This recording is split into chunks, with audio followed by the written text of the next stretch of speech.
విస్తరి ముందేసి పస్తులు పెట్టావే, తీపి వస్తువు చుట్టూ తిరిగే ఈగను చేశావే.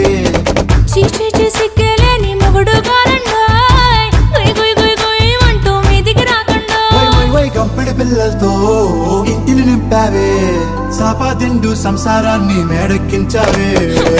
ఇరుగు పొరుగు ముందు సరసాలు కెట్టి పడుకోరే కుక్కలాగా మీ వాళ్ళు, చేస్తాం ఎక్కేస్తాం ఇట్టాగే డాబాలు.